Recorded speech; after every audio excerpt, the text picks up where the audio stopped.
Thank you. Can everybody hear me? Yes. I hope there won't be any technical issues because I'm not nearly as good at ad-libbing as Alf is. So let's get started. I also realize that I am the last thing standing between you and lunch. So I'm going to try and go reasonably quickly.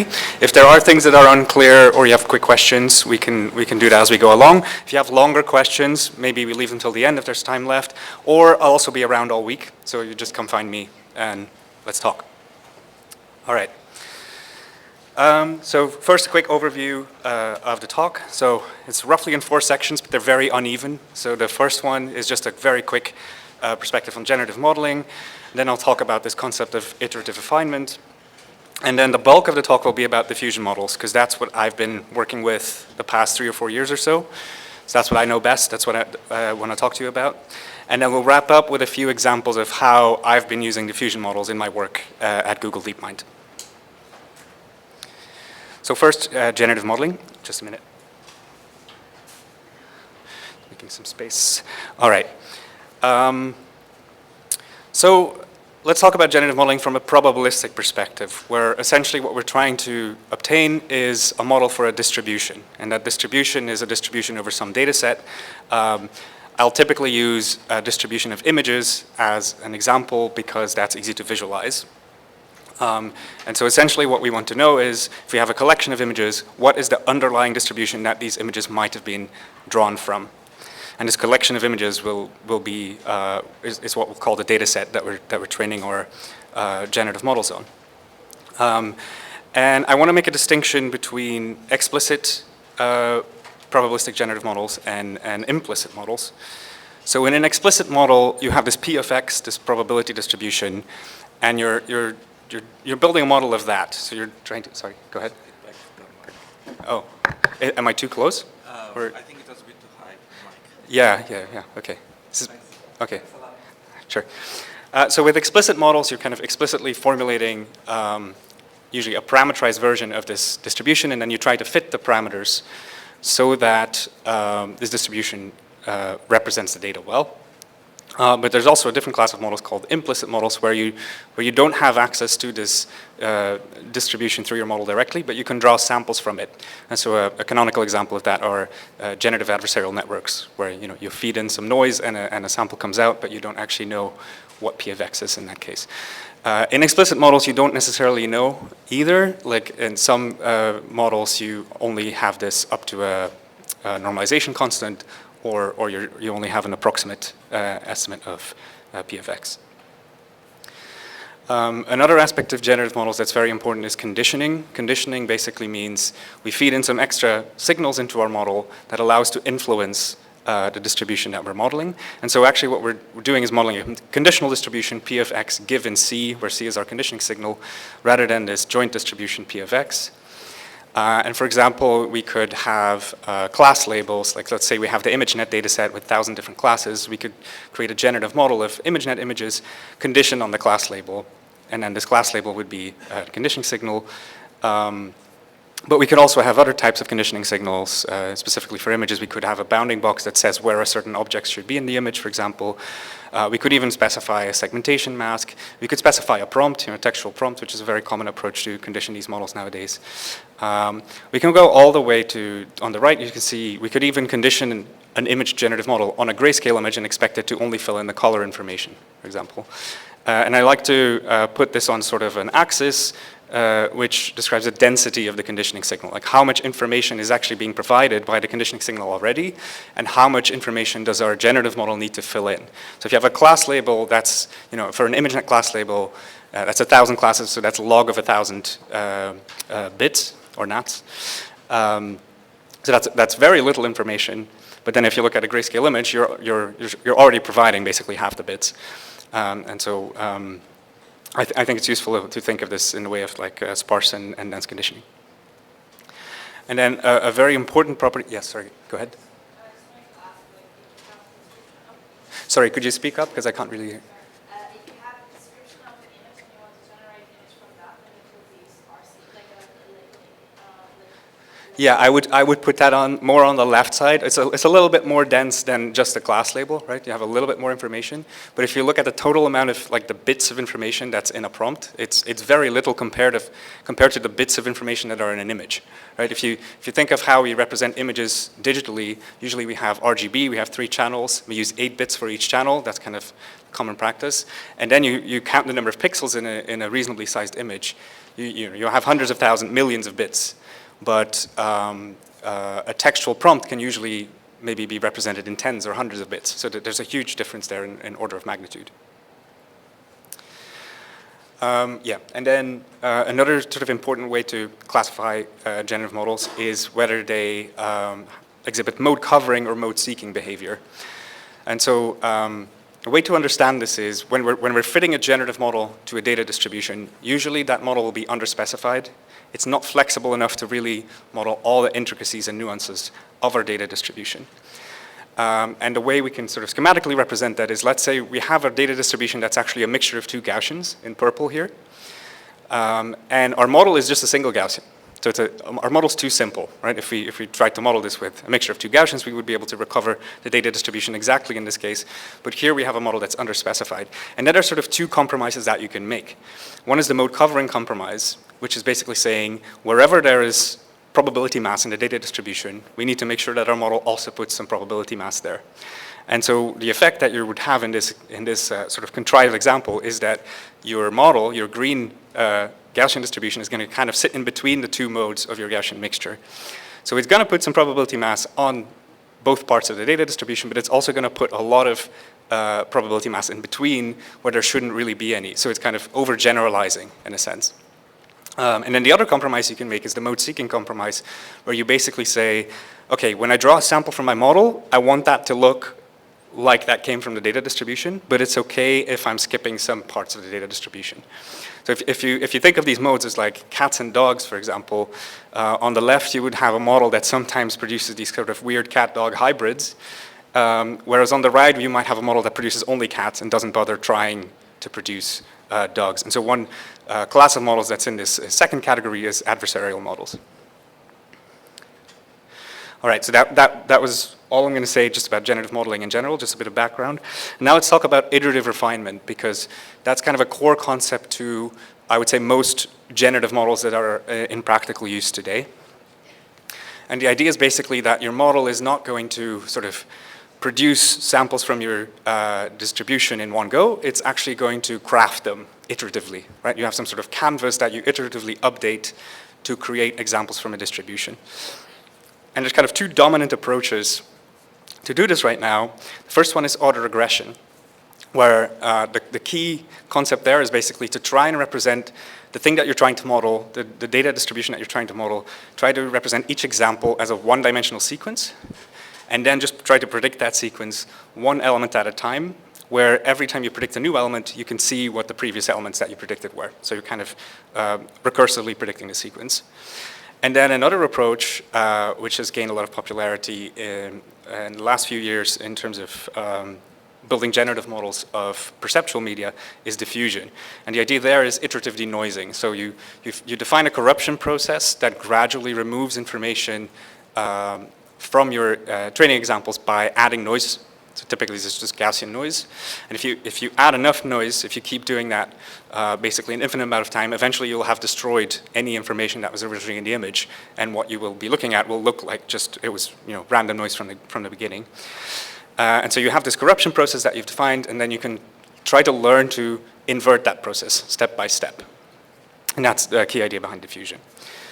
So I'll talk a little bit about autoregression, but as I said, I'm going to mostly talk about diffusion. I think there's also more content coming on autoregressive models specifically later in the week. So autoregression is based on this chain rule of probability, where you decompose a joint distribution over X. Let's say X is a sequence, because we can try to represent any type of data that we might have as a sequence. So for images, for example, you would define some kind of arbitrary order in which to order the pixels. Usually this is raster scan order, so you kind of go left, right, row by row. And then you have a sequence, and then you can decompose that into sequential conditionals. So you can define the probability of each pixel value given all the pixel values that came before it in the sequence.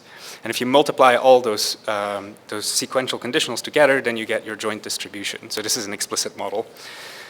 And the nice thing is usually that if the statistics of your data are well behaved, like they are in natural signals, then you can reuse the same model to predict every step in this sequence. Right? You can have a single autoregressive model that you just recursively apply at every step of the sequence. And if you do this in pixel space, sorry, was there a question? No, okay. If you do this in pixel space, there's a few models from my colleagues at DeepMind that use this idea. So pixel RNN and pixel CNN are basically predicting pixels row by row, column by column, in an autoregressive manner. And you can model images in this way. Unfortunately, it doesn't scale particularly well, which is why these models, we don't really see them so much in the wild nowadays. You can also do this in the audio domain. So this is something that I also worked on. Sorry, go ahead.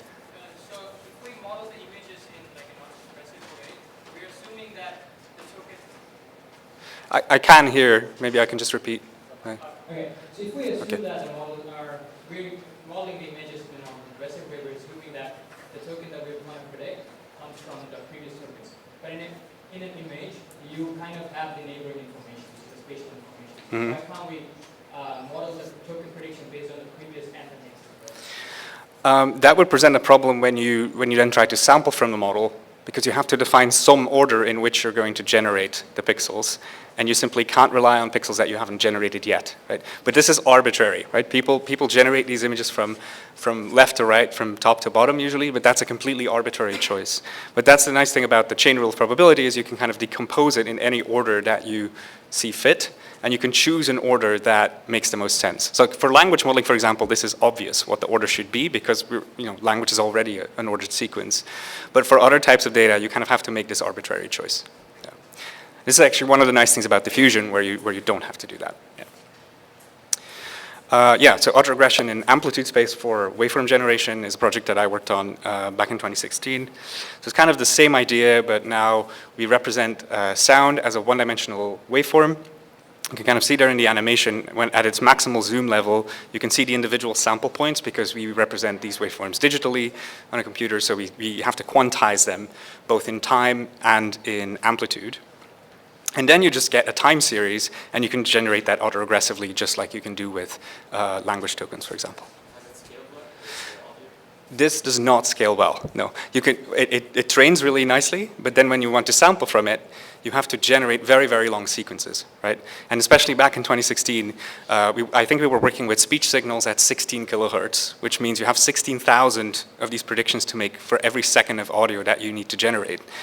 And audio is an application where you typically like to have real-time generation capabilities. So this was not fit for purpose, but this was a predecessor to a later model called parallel wavenet, which is not autoregressive and which removed this restriction.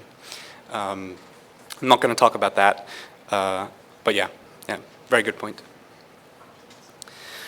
And then I would say sort of a trend, we'll see later also in diffusion modeling, but in generative modeling of perceptual signals in general, is to move to a latent space. Right? To not try to model the sort of raw representation that we typically use for digital signals, digital versions of images or video directly, but to first learn a more compressed high-level representation, and then do the autoregression or whatever generative model you want to use in that space to kind of save on compute, to kind of simplify things a little bit. And so VQVAE and VQGAN are sort of the canonical papers there, because they're autoencoders that allow you to learn higher level discrete representations of any sort of input that you might have. All right, sorry, go ahead.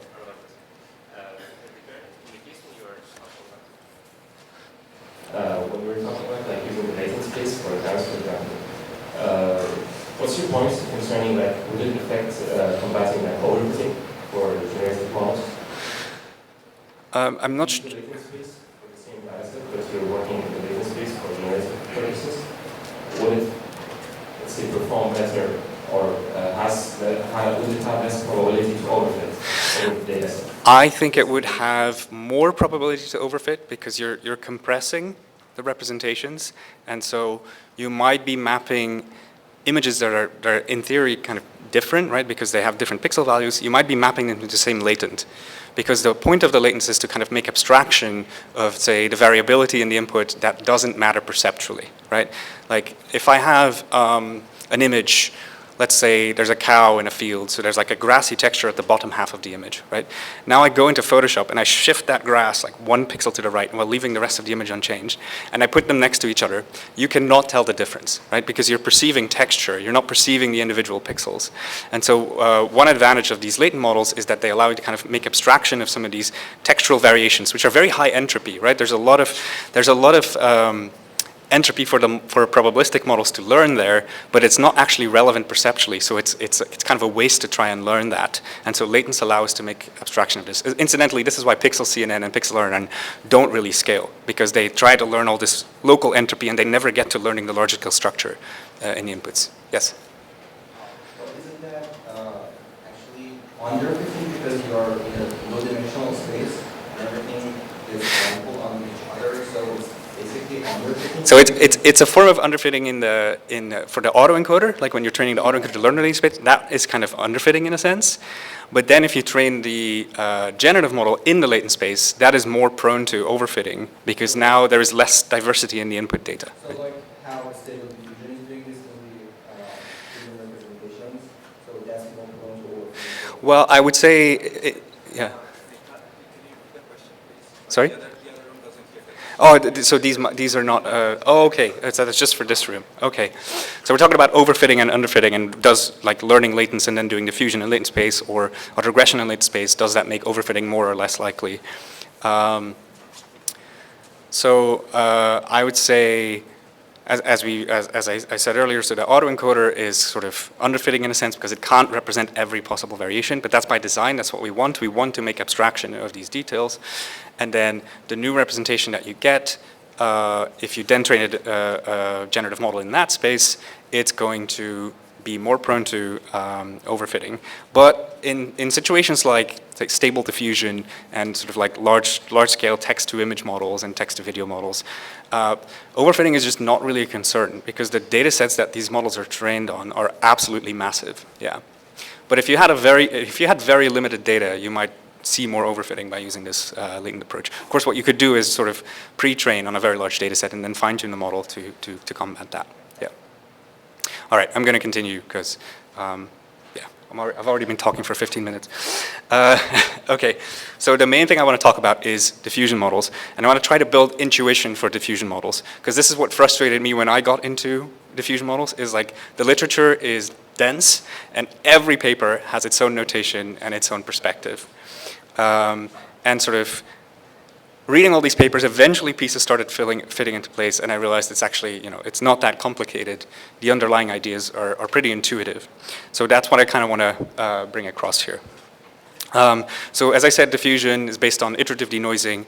So you kind of define this corruption process, which here goes from left to right. So I have an image of a rabbit, and I add a bunch of noise to it repeatedly. And then if I keep doing that for long enough, eventually the rabbit will disappear, and you'll just see noise. And the diffusion model is going to try to invert this process step by step. So let's look at the forward process. This is the corruption process. What this actually looks like. So I'm gonna start referring to training examples as x0 or x0. Because we're going to consider a process that has a sort of a notion of time, right? And over time, the information in the signal gradually gets destroyed. And so at time equals 0 is when we have our clean training examples. And then at every time step, I'm going to add a little bit of noise, which I represent here by delta. Typically, delta will be Gaussian noise with a very small variance. And I can just keep doing that for a while. And eventually, I arrive at time step t. I'm going to have a data point that's a mixture of my original signal and some of the noise that I've added. And then if I keep going an infinite number of times, eventually I end up in something that is indistinguishable from Gaussian noise. So that's the forward process. The nice thing about using Gaussian noise for this is that Gaussian noise has this nice property that if you add a bunch of Gaussian random variables together, you get something that's again Gaussian with a larger variance, right? So adding a little bit of noise a lot of times is equivalent to adding a lot of noise in one go. And this allows us to write down a formula for computing any point in this process, xt, at time step t, without having to go through the process step by step. And this is going to be very useful for training these models where we have to artificially corrupt our training examples. So I've written that down at the bottom there. So xt is equal to x0 plus sigma t times epsilon, where epsilon is a standard normal variable, and then sigma t tells us what is the total variance, or rather what is the total standard deviation at that time step t. Sorry, yeah. In practice, we make this slightly more complicated just for practical reasons. We're not just going to add a little bit of noise, we're also going to slightly scale what we have so far. And the reason to do that is to avoid this explosion of the variance where it just kind of grows uncontrollably. So we introduce this extra factor alpha t, which is going to scale down x naught in this equation. And then another thing we're going to do is we're not going to do this an infinite number of times because we can't afford to do that. Thanks to introducing the scaling factor, we don't have to. We can actually define sort of an endpoint for our process, capital T. Often for convenience, people say capital T is 1, and then adapt the parameters accordingly to make sure everything works out. And so this sigma t, as I said, is what we call the noise schedule. It controls the rate of corruption of the process at various times. So this can be quite a nonlinear function of t. And then this alpha t is the scale factor, and we have several possible choices here. A very popular choice is the variance preserving choice, where alpha is equal to the square root of 1 minus sigma squared. And what this is going to do is, if you can show that your data distribution is unit variance, zero mean unit variance, and of course, this epsilon that we're sort of interpolating with is also a zero mean unit variance Gaussian, because that's what we chose the noise to be. Then this variance preserving choice is going to make sure that all our intermediate noisy representations of the input xt, they're all going to have unit variance. And that's nice from a sort of numerical point of view, right? When you're putting stuff into neural networks, you want to make sure that the scale is well behaved. Another choice equally valid is the variance exploding choice, where you set alpha is always 1. Here you will have to arbitrarily choose an endpoint for the process because you can't run it to infinity, but usually we find that there's some variance at which most of the signal, or all of the signal rather, in the input is gone, and so we can just run the process to like variance of 100, let's say, and then stop there. And then another choice which is gaining popularity is to set alpha equals 1 minus sigma. So we remove the square root and the squaring. And this corresponds to what's called rectified flow or flow matching in the literature, which is really just another form of diffusion with a different choice for alpha. All right, so we've talked about the corruption process a lot. Now, how do we actually train a model to invert this? In this backward process, we're again going to add small deltas to the input, but we're going to start from the noise now on the right side, and then go left. And the question is now, how do we find this delta? Because obviously this is not just going to be some random noise. This is going to be some sort of signal that brings back some of the structure that the noise has destroyed. And I like to visualize this in 2 dimensions. Now this is a dangerous game, right? So what I'm going to do here is I'm going to take these very high dimensional objects, which are natural images, right? If you have let's say you have a 32 by 32 image, that's 3 channels, so that's 3072 scalar values in a vector, let's say. So that's 3,000 dimensional space. I'm going to represent that in 2 dimensions because that's all I have on the slide. It's generally very dangerous in machine learning to draw conclusions from low dimensional spaces and then generalize them to high dimensional spaces. Nevertheless, I think it's instructive to try and visualize what's actually happening when you sample from a diffusion model. So I'm going to do it anyway, but I do want to provide this caveat. All right, so I'm sort of arbitrarily representing an image x naught as a point in 2D space, but imagine it's actually like 100,000 dimensional, let's say. And then when I add noise to that, this will correspond to a different point in this space. So that's xt in the top right corner there. Now, what is a diffusion model actually going to do? It's going to try to predict from xt where x naught was. And this is a difficult task and an ill-defined problem, right? Because the whole point of adding noise is that it destroys some of the information in the signal, so we're not going to be able to predict exactly where x naught actually was. But we're going to try and make a prediction anyway. And what's going to happen is that prediction is going to be blurry when you try to visualize that as an image again. And why is that? So as I said, we don't actually have enough information to know what the original image was. And so that means that many original images could have given rise to this particular noisy image that we've observed. And what we end up predicting is going to be sort of the centroid, the mean of all those possible images that might have given rise to this particular noisy image. So this prediction is going to point to sort of a region of input space, but it's not really pointing to any training example in particular or to any image in particular. It's pointing to sort of a general region of space where we should go if we want to move this noisy image back to being less noisy. And so we can visualize that as a blurry image, but it doesn't really make sense to think of this prediction as an image in its own right. Okay, so the next thing we do in the backward process is we take a small step in this direction that we've just predicted. And this is sort of, it's worth thinking of the analogy with optimization here, right? It's a form of gradient descent that we're doing here with a little bit of noise in the mix, as I'll show later. But you're kind of taking only a small step in the direction that you've just predicted, because if you were to take a step that's too large, you're going to end up with a blurry image, right? You're not going to be able to sort of correct for this. But if you take small enough steps and you sort of reorient yourself at each step and make a new prediction, then you'll see that you'll be able to sample from the data distribution this way. So we're going to take a small step. And then typically what we'll do, which is kind of unlike optimization, is after we've taken a small step, we're going to add a little bit of the noise back. Now, it might seem counterintuitive. There are theoretical reasons for doing this that I'm not going to go into. But the intuitive reason for why this might be a good thing is that we're doing a sort of 2 steps forward, 1 step back type thing. And this tends to be more robust to any systematic errors that might be in our predictions. Because our predictions are coming from a neural network. The neural network is not going to be perfect.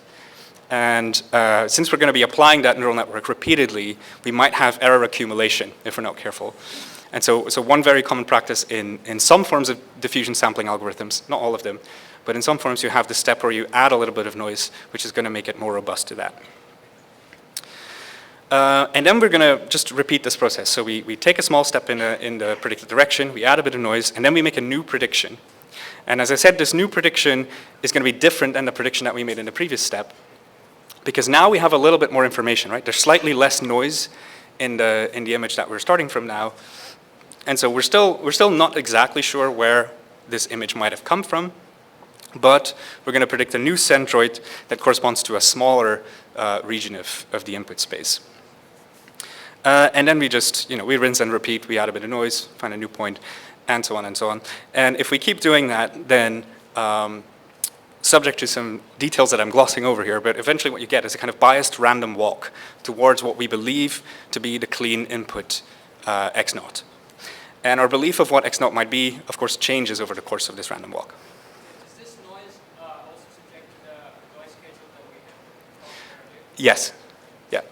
Can you repeat that question? So the question was whether this noise that I'm talking about here is subject to the noise schedule that we were talking about earlier, and that is the case, yeah. All right. So far I've been talking about how diffusion models try to predict the original image x0. If you've read papers about diffusion models, you might be questioning that because often what's predicted instead is this epsilon, the standardized noise that we've been adding to corrupt the data. And in some sense, these are equivalent. You can parameterize your model to predict x0 or epsilon. The nice thing is, because we have this linear relationship between xt, which is the input to the neural network, and x0 and epsilon, if we have a prediction for one, we can always convert it to a prediction of the other. In practice, they aren't exactly equivalent because this choice of parameterization does affect the relative weighting of noise levels in the loss, which, as we'll see later, is actually very important. But once you have a trained model, they are equivalent. And you don't have to predict either x0 or epsilon either. You can actually choose to predict any linear combination of x0 and epsilon. And there are other variants in the literature like v-prediction and flow matching that make different choices here. All right, so in summary, how do we train a diffusion model? For each training example x0, we take a random time step in our corruption process, t. We use the formula that I showed earlier to corrupt x0 to get xt, we can do that in one go. We don't have to run the corruption process step by step, thankfully. And then we train a neural network to take this xt as input and predict x0 or epsilon from xt. And then once we have this prediction, oh, I don't know what that happened with the hats there. The hats are slightly shifted. Once we have this prediction, we just minimize the squared prediction error. So the training objective is literally just a mean squared error between our prediction and the target. And as I said before, this problem is sort of, it's really hard. It's kind of ill-defined because there's information missing from the input. So you're not actually able to bring this error to 0. You can kind of make a general prediction, but your prediction is going to be blurry if you try to visualize it in the image domain. But the fact that you can just train this with mean squared error means that it's that mean squared error is a well-studied loss. So this is kind of easy to optimize.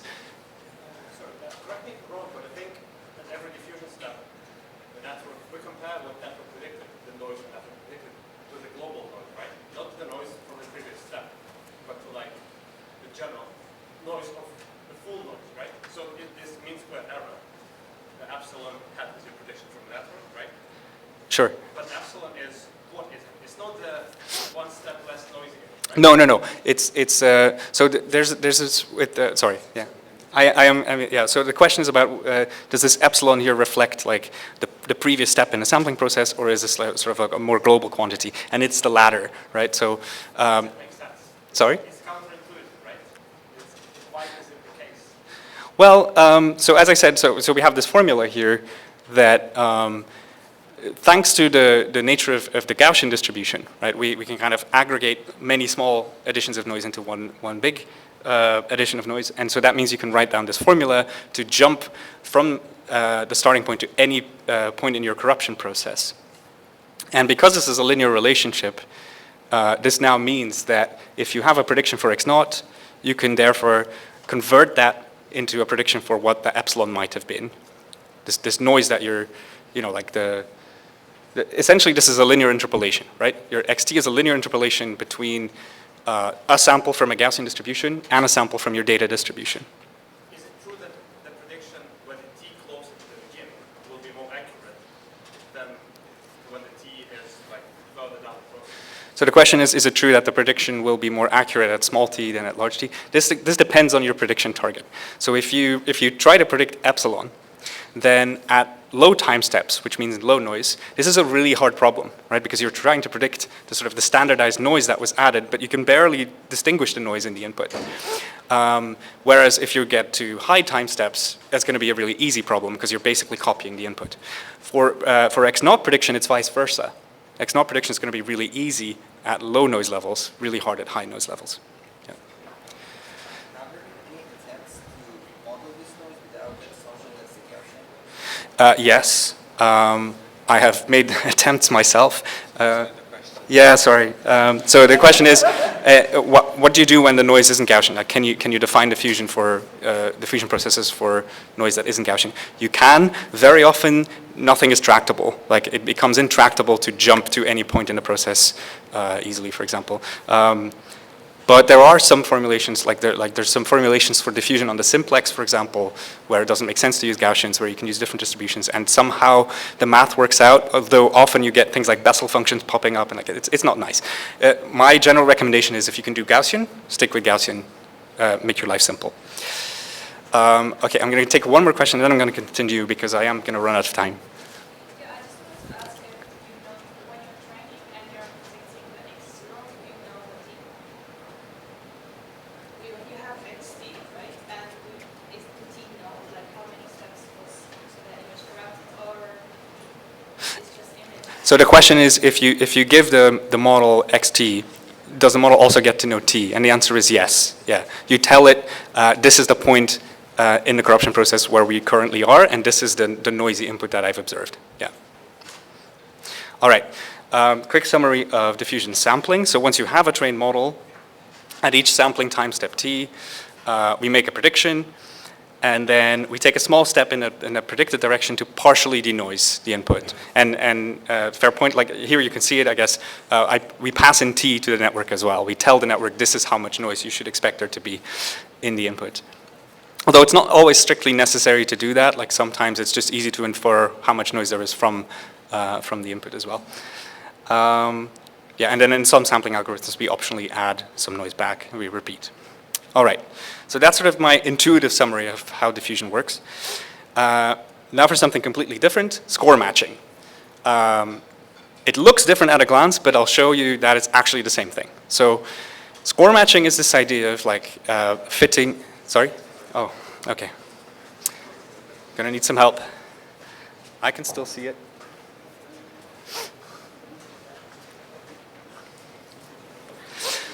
So this is the awkward moment where maybe you should come and do a bit of stand-up. Okay, oh, thank God, thank you. No.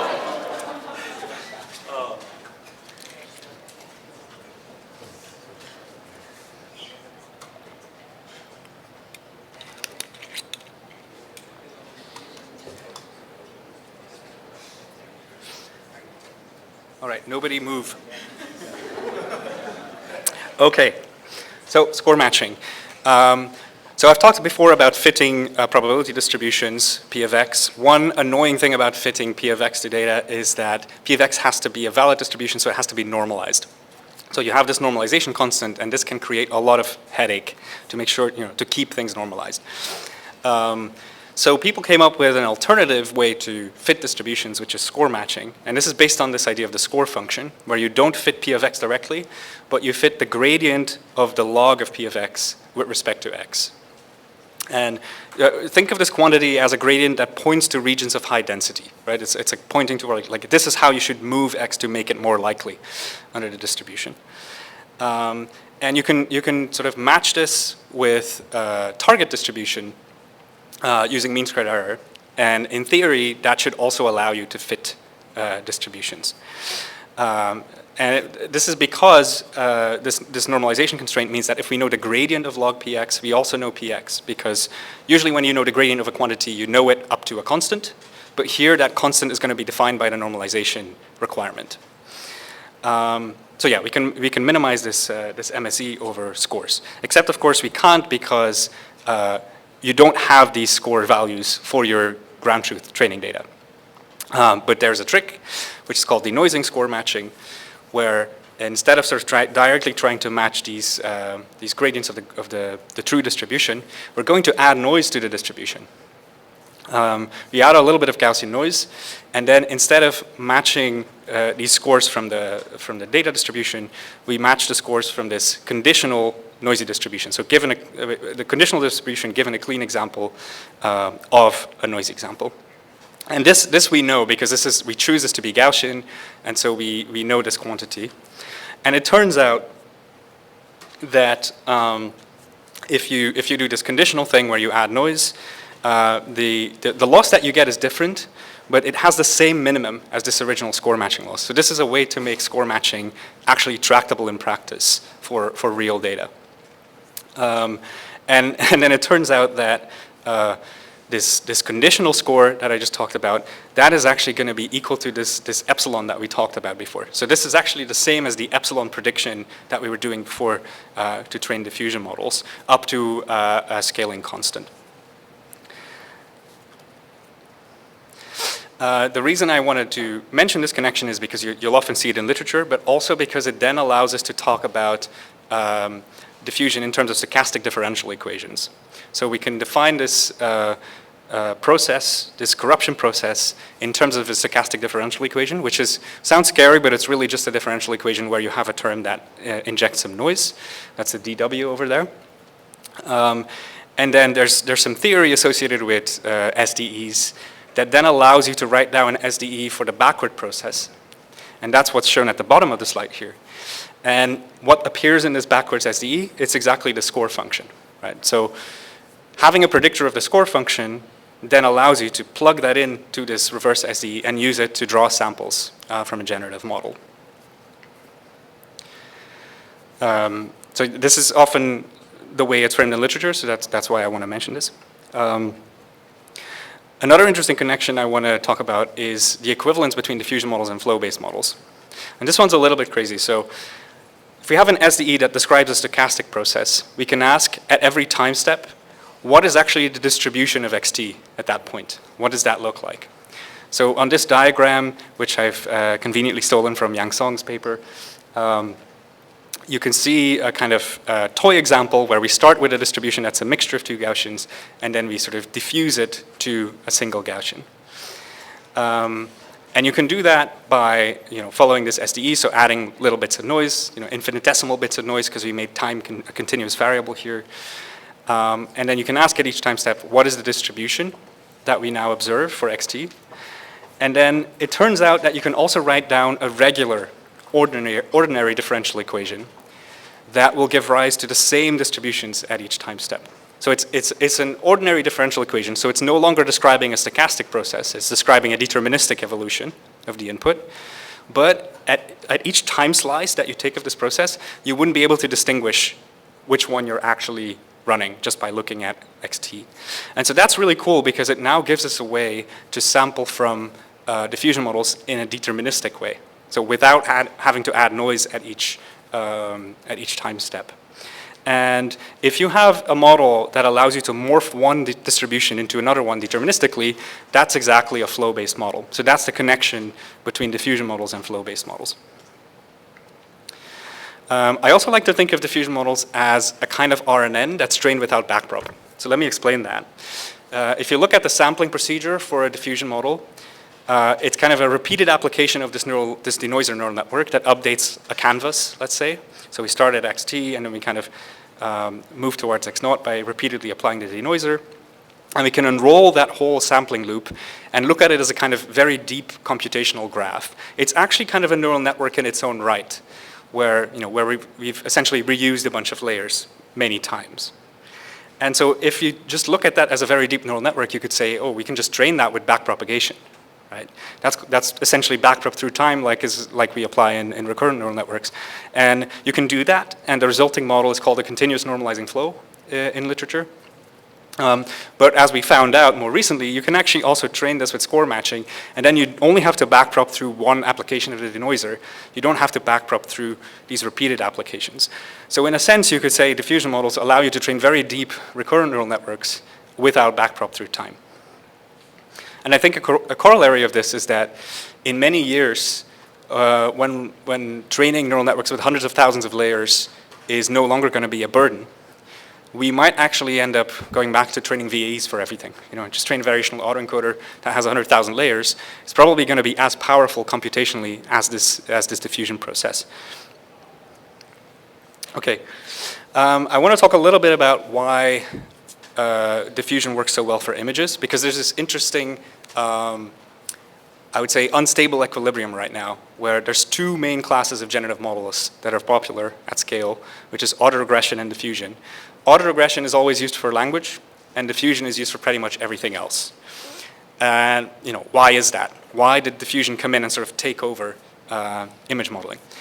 And so it's worth doing a little bit of signal processing to understand that. So if you look at the spectrum of spatial frequencies in natural images, that has a very particular shape. It kind of has a power law shape. So if you plot that on a log-log plot, where both axes are logarithmic, you should get a line, right? And usually this line has a particular slope as well of around -2.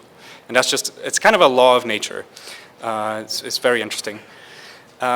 If we do the same thing with a sample from a Gaussian distribution, and we try to plot the spectrum of that, that's going to be a horizontal line, because Gaussian noise by definition has sort of, every frequency has the same amplitude. Now what we're doing in diffusion models is we're adding these together, right? We're taking our natural images, let's say, and we add Gaussian noise. If you look at what the spectrum looks like on this log-log plot, you get this kind of hinge shape. And you can do that with different noise levels. So I'm comparing here like with a certain noise level, and then increasing the noise level, which kind of lifts the energy of the Gaussian noise. You see that the hinge kind of moves up. And what I want you to understand from this is that adding Gaussian noise obscures the high frequencies in images but leaves the low frequencies untouched, because the low frequencies have much more power, have much more magnitude. And so you can kind of control which frequencies you're removing by changing the amount of noise that you're adding. And so this is a link between diffusion models and autoregressive models, because in a sense, you could say that the diffusion model is spectral autoregression, right? Your diffusion models are predicting images autoregressively, but they're doing it in frequency space. They're first predicting the low frequencies and then gradually adding the higher frequencies. I didn't come up with this. There's a really nice paper called Generative Modeling with Inverse Heat Dissipation that I sort of took this idea from. They have this nice figure in there as well. And it kind of give me this insight of like a connection between the variance of the noise that we're adding, the corresponding spatial frequencies in images, and also therefore the scale of the features that we're modeling at each noise level. And this is why it's so important to correctly weight the different noise levels in the loss function of a diffusion model, because you're basically telling the diffusion model, these are the scales of features that I care about, these are the scales that I don't care about. And so you end up with a loss that's actually a better perceptual loss function than likelihood in the input space would be. Right, so I already talked about this a little bit. So weighting and spacing of the different noise levels is very important. So the weighting in the loss function determines the relative importance of these noise levels, and hence the relative importance of different feature scales.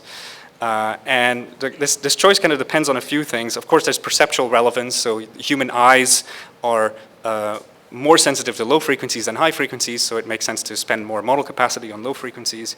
But also, depending on how much noise you add to the input, the task of learning is going to get harder or easier. Right? And so those are two things that you kind of have to take into account when you choose the relative weighting of time steps. And then the formalism that we use for diffusion models, unfortunately, means that there's lots of different knobs that you can change to affect the weighting of these noise levels. There's the noise schedule itself, sigma t, but then you could have an explicit weighting factor that's time dependent in the loss.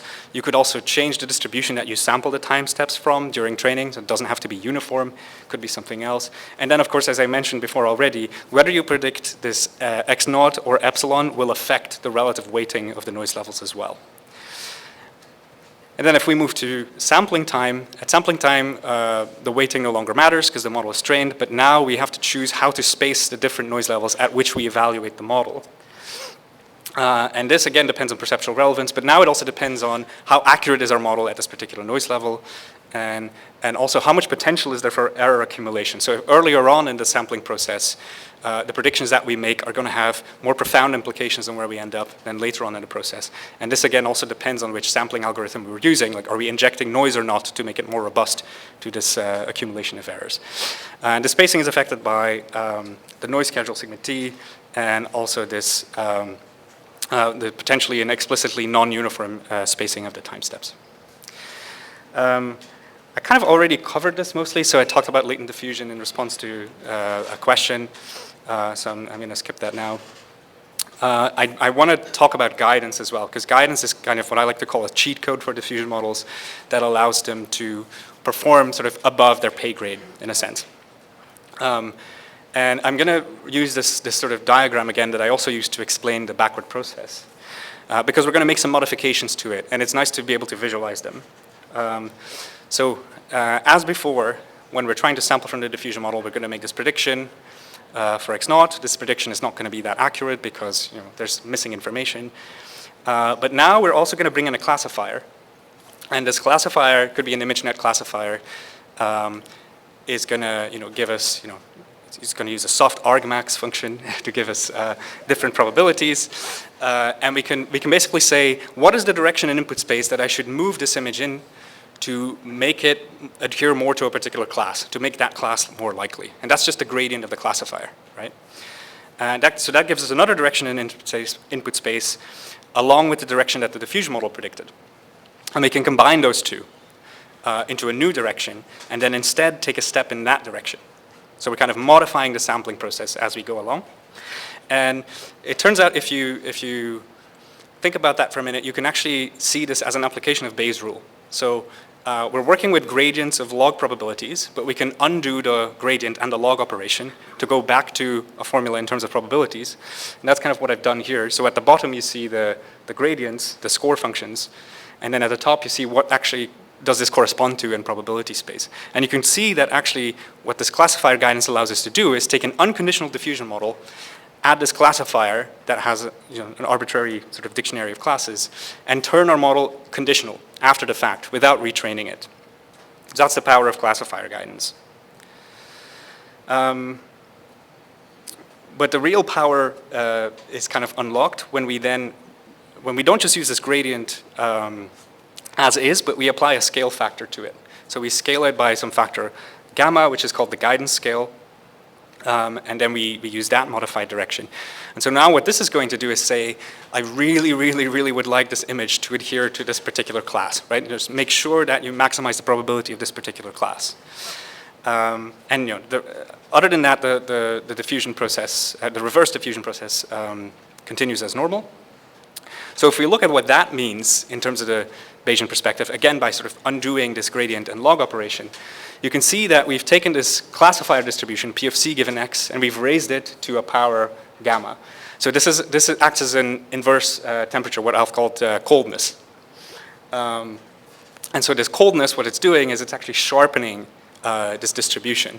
And this is going to very strongly encourage the model to focus on producing output that maximally activates this particular class. And then, of course, the most popular form of guidance that we use today is called classifier-free guidance. And as the name implies, it means that we don't need this external classifier that we need to bring in to get gradients. Instead, what we're going to do is we're going to make two predictions with our model. We're going to make a conditional and an unconditional prediction. And the way we can do that is by training our model with conditioning, but then maybe dropping it out 10% of the time, so that the model can act as both an unconditional and a conditional model. So we can make these two predictions and calculate the difference between these predictions. And this is going to give us a direction in space that should make samples look more like they belong to the corresponding class. So we can again do the same thing that we did in classifier guidance and magnify it. So we multiply it by the guidance scale, and then we take a step in that direction. And this is magic. So this is what makes diffusion models work well. Like any samples you see from modern diffusion models, like Midjourney Stable Diffusion, they are leaning very heavily on this trick to make the output look good. Again, the process kind of proceeds as normal after this modification, but we do it at every step. So yeah, so this is kind of supercharging the model, thanks to Bayes, because this is really just applying Bayes' rule twice. That's what I want you to take away from this. Classifier-free guidance is just Bayes' rule twice. And then some examples from the GLIDE paper, which was one of the first sort of large text-to-image models. This one's by OpenAI. So on the left, you see samples from the Bayes diffusion model without classifier-free guidance. And on the right, you see what classifier-free guidance does. So it kind of allows you to get much higher quality samples, but also the diversity is reduced quite a bit. Yes? A little practical question. Let's say your model is conditioned on several different signals. Would you be dropping them one by one during training, or would you drop them, all of them, some percentage of them? That's a very good question. So the question is, like, if you have multiple conditioning signals, do you drop them one by one? Do you drop them all at the same time? You probably want to sort of drop them independently so that you can guide specifically by one signal while keeping the others fixed, or guide by all of them. Yeah, so you probably want to do that independently. Yeah, one more example. This is a different prompt, but you can again kind of see, I think these examples nicely show the trade-off between quality and diversity that this gives you. But yeah, as I said, guidance is just Bayes' rule. Or is it?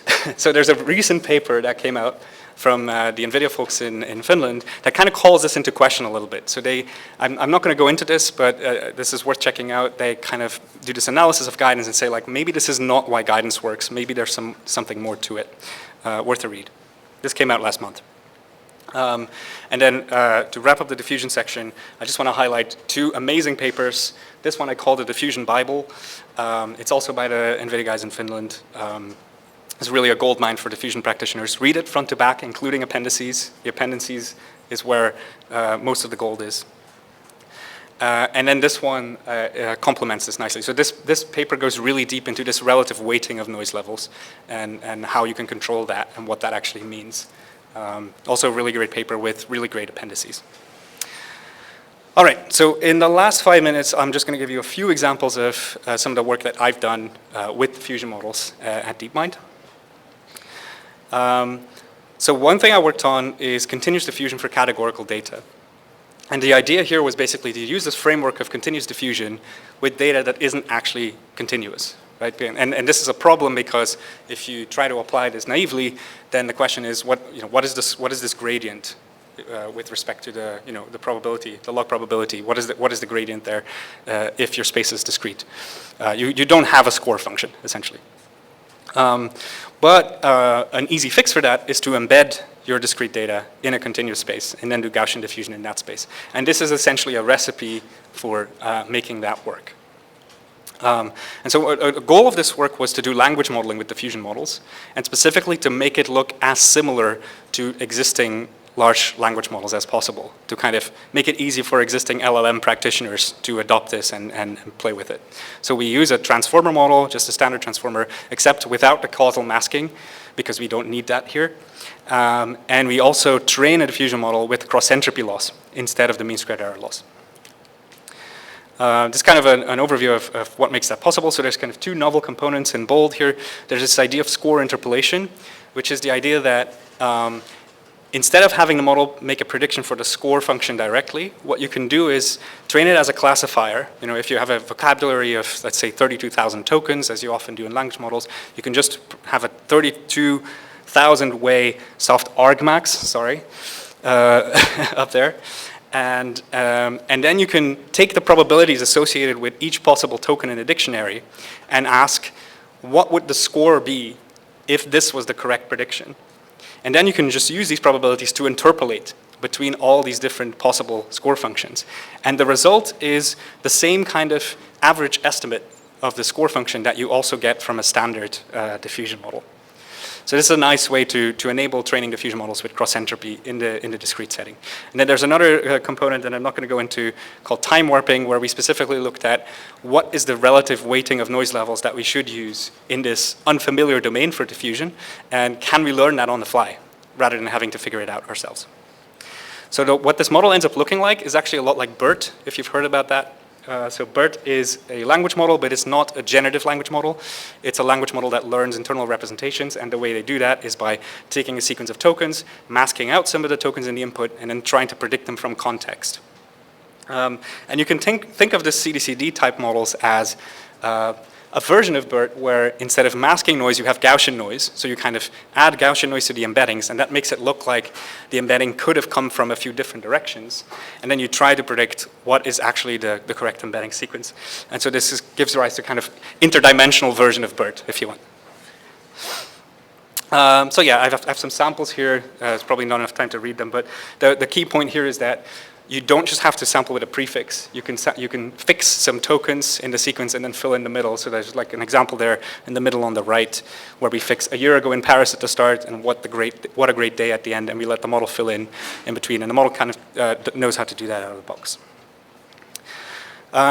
After this paper, I had this observation that, okay, diffusion language modeling shows promise, but it's going to take a few more breakthroughs to really compete with autoregressive models. I wrote a blog post about that, in case you're interested.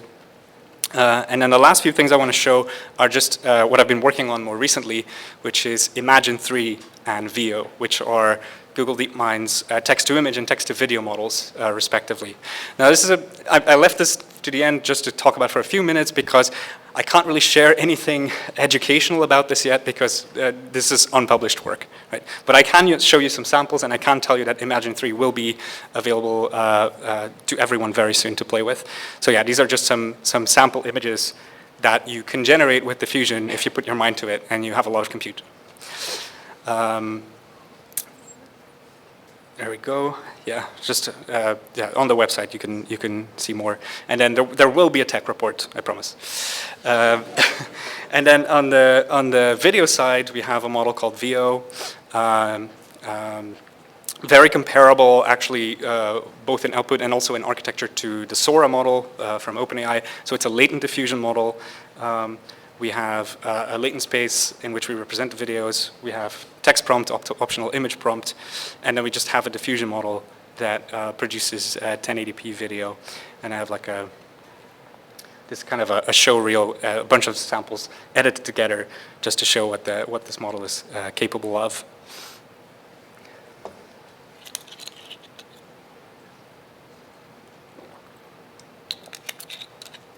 So we're working on making this one available as well, but as you can imagine, video is a bit more unwieldy, so that might take us a little bit longer. Please bear with us.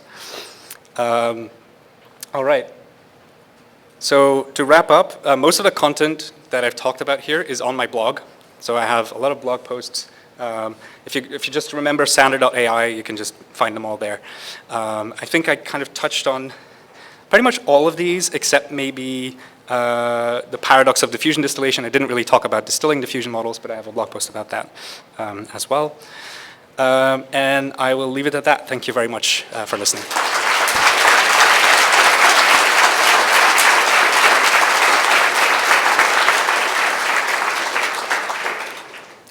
Thank you. Maybe we can do a couple of questions, and I wanted to start with the question from slide. Sure. The most voted question I'll try to read out is something like, what is your opinion on autoregressive models in general? It feels weird that they need these intermediate states, that they generate it with no add input. I know there's work into distilling generation into a single denoising step. The question if it helps. In case it Let me have a look. Yeah.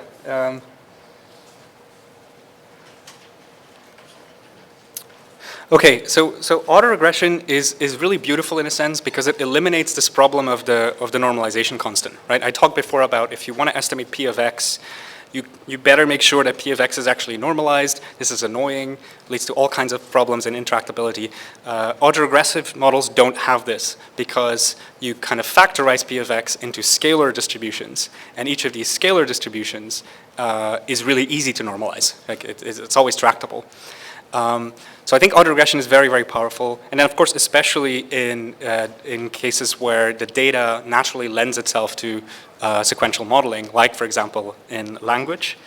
I do kind of think that it's artificial for some perceptual modalities to kind of have to turn it into a 1D sequence, but it's just a very, very powerful and also very computationally efficient way to model things. So I think autoregression is not going away. In fact, I would say with the trend towards multimodal models, we're at this point where we're trying to merge language models and text-to-image, text-to-video, like try to have a single model that generates all these modalities. And this is leading to a bit of a clash, right? There's an incompatibility because we're using diffusion for some modalities and autoregression for others. And so I can see this kind of going two ways because I don't believe, this is why I called it an unstable equilibrium. I don't believe that people will tolerate this sort of having to deal with two different modeling paradigms indefinitely. So either we're just going to go back to doing everything autoregressively, which seems most likely right now because that already kind of works. It misses some of the advantages that diffusion has, but it works well enough. So practically speaking, that seems likely to happen. Another thing that could happen is people figure out these barriers to making text diffusion work well.